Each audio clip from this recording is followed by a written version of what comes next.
اعوذ باللہ من الشیطان الرجیم بسم اللہ الرحمن الرحیم یا الہی بحرمت عشق محمد و عرفات محمد و علم محمد و علو محمد و علیم محمد صلی اللہ علیہ وآلہ وسلم۔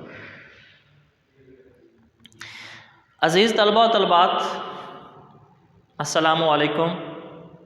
میں امید کرتا ہوں کہ آپ سب خیریت سے ہوں گے، اور میری دلی دعا ہے کہ اللہ تبارک و تعالیٰ آپ کو زندگی کی ہر شعبہ میں کامیابی و کامرانی عطا فرمائے۔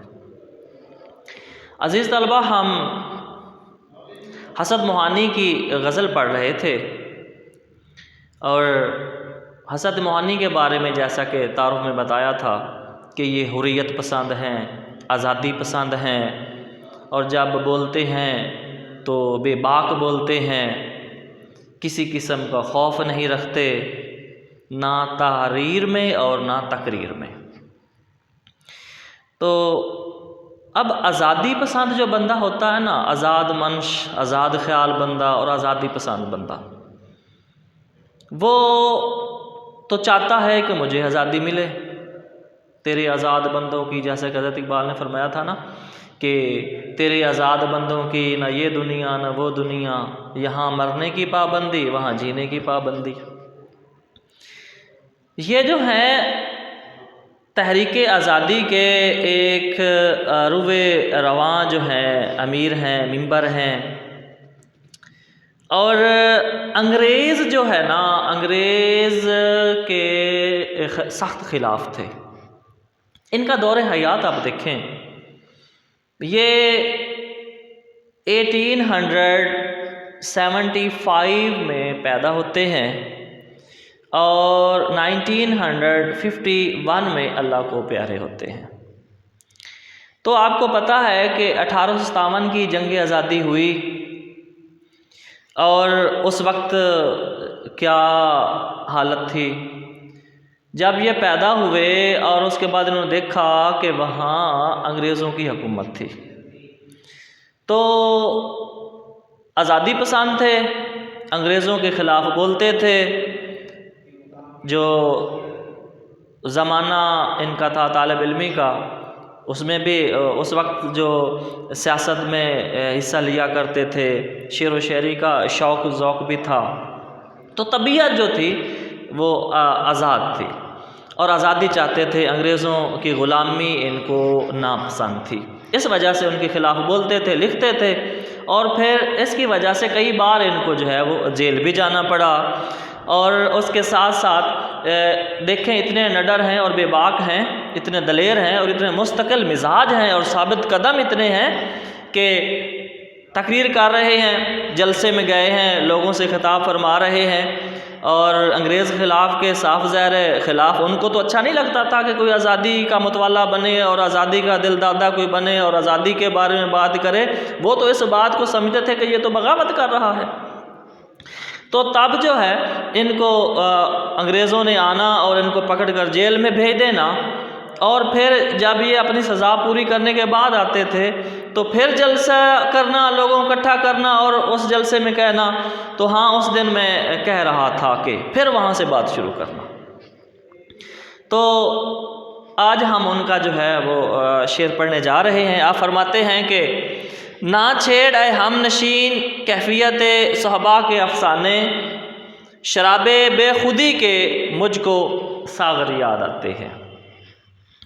یہ شعر جو ہے، اس کی یہ کثیر الجہات جو ہے شعر ہے، اس کی کئی سمتیں ہیں، اس کے کئی زاویے ہیں، اس کے کئی اینگلز بنتے ہیں اس جو ہے شعر کے، اس کی کئی پرتیں ہیں۔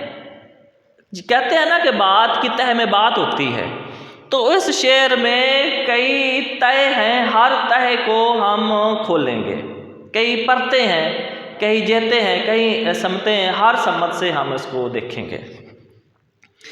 اس کے کئی مطلب بنتے ہیں، کئی مفہوم بنتے ہیں۔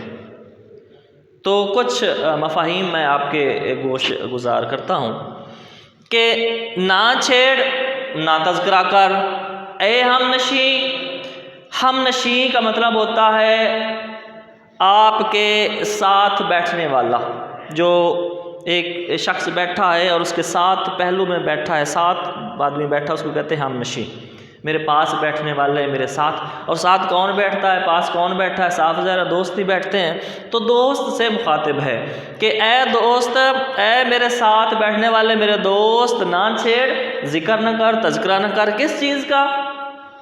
کیفیت صحابہ کے افسانے، کیفیت حالت صحابہ شراب کے افسانے، اس کے تذکرے، اس کی داستان، اس کا ذکر، کہ جو شراب کی حالت ہے، اے دوست میرے سامنے شراب کی حالت کے افسانے نہ چھیڑے کر، تذکرے نہ چھیڑ۔ کیوں؟ شراب بے خودی کے۔ اور وہ شراب جو مست کرنے والی شراب تھی، جو اس ایسی شراب تھی جس میں سرور تھا، جس میں مستی تھی، جس میں میں بے خود ہو جایا کرتا تھا، اس شراب بے خودی کے، جو شراب مجھے بے خود کر دیتی تھی، مستی والی شراب، اس کے جو مجھ کو پھر ساغر یاد آتے ہیں۔ ساغر وہ برتن جس میں شراب پی جاتی ہے، پیالہ۔ اب وہ مجھے ساغر، وہ پیالے مجھے یاد آتے ہیں۔ یہ تو تھا لفظی مطلب اس کا کہ اے دوست میرے سامنے جو ہے نا خالص، جو اچھی، جو عمدہ شراب ہے، اس کا ذکر نہ کیا کر، اس کی داستان میرے سامنے نہ چھیڑا کر۔ کیوں کہ شراب کے وہ شراب مجھے جو بدمست کر دینے والی شراب تھی، جس میں جو سرور والی شراب تھی، اس کے پھر مجھے جو ہیں وہ ساغر یاد آتے ہیں۔ پہلی بات تو یہ ہے کہ انہوں نے خمریات کا ذکر کیا، ہمارے کئی شاعروں نے ذکر کیا ہے خمر کا۔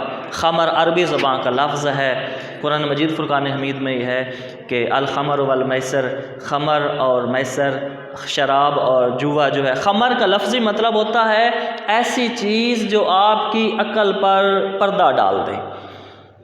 جو لوگ شراب پیا کرتے تھے، شراب پیتے تھے، تو شراب پینے کے بعد جو انگور سے کشید کی جاتی تھی، شراب پینی اور شراب پی کے وہ پھر ان کو تمیز نہیں رہتی تھی اچھے برے کی، کس سے مخاطب ہوں، ان کی عقل پہ پردہ ڈال دیتی تھی۔ تو اس وجہ سے قرآن نے جو ہے، اللہ نے بتدریج حکم دیا، پہلی دفعہ حکم، پھر دوسرا، پھر تیسرا، حتمی اللہ پاک نے حکم دیا کہ فاجتانبو، یہ شراب اور جوا جو ہے یہ شیطانی اعمال ہیں، شیطانی کام ہے، اس سے اجتناب کرو۔ تو پھر جو ہے شراب جو ہے حتمی فیصلہ آ گیا، پھر شراب کو جو ہے وہ حرام قرار دیا گیا۔ اب خمریات کا ذکر میں نے کہا کہ کئی شاعروں نے کیا ہے، جیسا کہ حضرت اقبال بھی خمریات کا ذکر کرتے ہیں، جو ہیں ہمارے مرزا اسد اللہ خان غالب وہ بھی فرماتے ہیں کہ بنتی نہیں بادہ و ساغر کہے بغیر۔ اور خمریات کا ایک بہت بڑا ذکر جنہوں نے کیا، بہت بڑا نام ہے ان کا، ریاض خیر آبادی، انہوں نے بھی خمریات کا ذکر کیا۔ اب میرا بیٹا یہ ضروری نہیں ہے کہ جو شراب کے ساغر کا ذکر کرے، پیالے کا ذکر کرے، شراب کا ذکر کرے، یہ ضروری نہیں کہ وہ شراب پیتا بھی ہو۔ تو شراب کی کئی اقسام ہیں۔ ایک شراب کی اقسام جو اسلام نے منع کی ہے، حرام کی ہے، خمر، اس کا میں نے آپ کو بتا دیا۔ اب دوسری شراب، جیسے کہ حضرت اقبال فرماتے ہیں، شراب کا وہ ذکر کرتے ہیں، اس شراب کا مطلب جو ہے وہ علم و معرفت کی شراب کا ذکر کرتے ہیں، وہ عشق و محبت کی شراب کا ذکر کرتے ہیں۔ اور پھر تیسری قسم جو شراب کی ہے وہ یہ ہے کہ شراب دید جو ہے، اپنے محبوب کی جو ہے وہ زیارت کرتے رہنا۔ تو کئی قسم کی شراب ہیں۔ اب یہ کس قسم کی شراب کی بات کر رہا ہے؟ اگر تو یہ واقعہ ہی شاعر جو اسلام میں حرام ہے اس شراب کی بات کر رہا ہے کہ بھئی وہ مجھے جب ہم بیٹھ کے دوستوں میں پیا کرتے تھے شراب، اور اب اس شراب کا ذکر نہ کرو، وہ مجھے شراب یاد آتی ہے، اس کی مستی یاد آتی ہے، اس کے ساغر پیالے مجھے یاد آتے ہیں، اس کا ذکر نہ کرو، ایک بات۔ دوسری بات یہ بھی ہو سکتا ہے کہ یہ آزادی کا متولا ہے اور آزادی چاہتا ہے، اور جب یہ تقریر کرتا تھا اور اس کو جیل میں بھیج دیا جاتا تھا تو جیل میں بیٹھ کر ہو سکتا ہے جیل کے جو دوست ہیں ان کے پاس جو بیٹھا کرتے تھے، ہو سکتا ہے ان سے مخاطب ہو کہ یار جب میں باہر آزاد ہوتا ہوں، جب میں تقریر کرتا ہوں، جب میں باہر جاتا ہوں، آزاد ہوتا ہوں، تو وہ آزادی کے وہ لمحات جو ہیں ان کا تذکرہ نہ چھیڑو، یہ بھی ہو سکتا ہے۔ اور پھر آپ کو میں نے یہ بتایا کہ ان کا دور حیات آپ پڑھیں تو اس میں اب دیکھیں کہ انہوں نے دیکھا کہ پہلے جو ہے اب برِ صغیر پاک و ہند کی آپ ہسٹری پڑھیں کہ یہاں مسلمانوں نے کتنا عرصہ جو ہے 1000 سال حکومت کی، اور مسلمانوں کا جو ماضی ہے وہ تابناک ہے، بڑا روشن تھا، اور مسلمانوں کا جو اسلام کا بول بالا تھا۔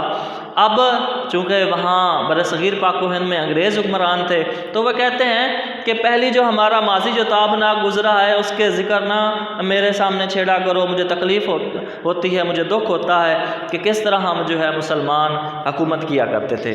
اس کا مطلب دوسرا یہ بھی ہو سکتا ہے، اور تیسرا مطلب اس کا یہ بھی ہو سکتا ہے کہ یہ کہہ رہا ہے کہ یادیں جو ہوتی ہیں نا، حسین لمحات جو ہوتے ہیں، یادیں بہت سرمایہ ہوتی ہیں۔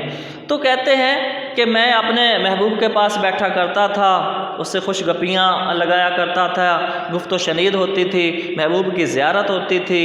اور یہ بھی تو ہو سکتا ہے کہ جیسے کہتے ہیں نا کہ جام بھر جام پینے سے کیا فائدہ، رات گزری تو ساری اتر جائے گی، تیری نظروں سے جو پیا خدا کی قسم ساری عمر نشے میں گزر جائے گی۔ ہو سکتا ہے شراب کی بات کر رہے ہوں، اور اج نظرہ نال پلا ساکی ہوئے خیر تیرے میں خانے دی، اکھیاں میں چکھیاں ڈوبی رکھ نہیں لوڑ کسے پیمانے دی۔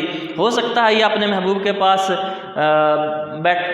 بیٹھا تھا جب، تو اس کو اب معیوب میسر نہیں ہے، اب محبوب سے جدائی ہے، تو کہتا ہے وہ جو میں محبوب کے پاس بیٹھا کرتا تھا اس کی داستان مت چھیڑو، مجھے وہ لمحات یاد آتے ہیں، وہ حسین یادیں مجھے یاد آتی ہیں اور مجھے تنگ کرتی ہیں۔ جو میرا ماضی ہے نا وہ یاد ماضی لکھا بھی ہوا ہے، حوالہ میں بھی لکھواؤں گا کہ یاد ماضی عذاب ہے رب، یاد ماضی عذاب ہے یا رب، چھین لے مجھ سے حافظہ میرا، شاعر جو اس طرح بھی مطلب اس کا ہو سکتا ہے۔ تو بیٹا اس کے حوالے دیکھ لیں کہ کیفیت چشم اس کی مجھے یاد ہے سودا، مرزا محمد رفیع سودا کا یہ شعر ہے۔ وہ فرماتے ہیں کہ کیفیت چشم، آنکھ کی جو کیفیت ہے، چشم کی جو کیفیت ہے اس کی مجھے اب بھی یاد ہے، ساغر کو میرے ہاتھ سے لینا کہ چلا میں۔ اور کہتے ہیں عشق پر، غالب فرماتے ہیں کہ عشق پر زور نہیں ہے یہ وہ آتش غالب کہ لگائے نہ لگے اور بجھائے نہ بنے۔ اور پھر یاد ماضی عذاب ہے یا رب، چھین لے مجھ سے حافظہ میرا۔ والسلام جی۔